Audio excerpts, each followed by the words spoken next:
And all of a sudden it goes to, Abby, where are you? And she says, we're in the library, I don't know what's going on. Dale Najarian knows firsthand the panic gun violence can bring. And this is an actual replication of a family text that I had with my kids and husband.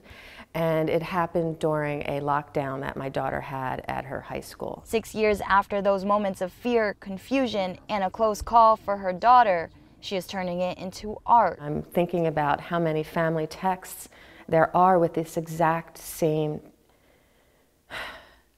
questions and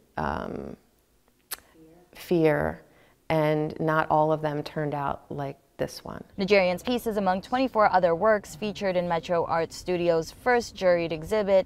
It's called In Our Hands, which explores all perspectives of gun violence in the U.S. Having all these different perspectives and different feelings expressed in a visual form in this art helps start a conversation with the people who come to see the work.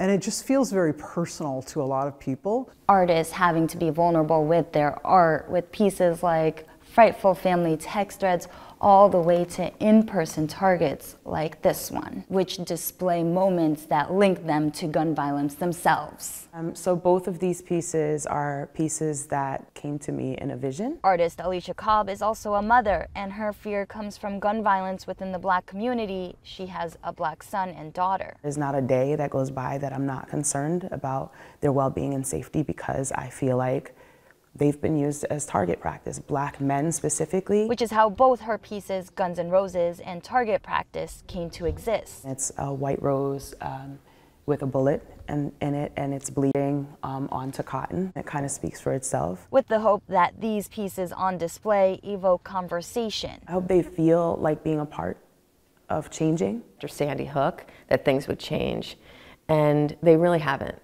changed that much. So we're hoping that, you know, just to keep the conversation going and keeping it in the forefront of people's minds. The exhibit will be open until March 16th. Proceeds will go to Sandy Hook Promise and Street Safe Bridgeport.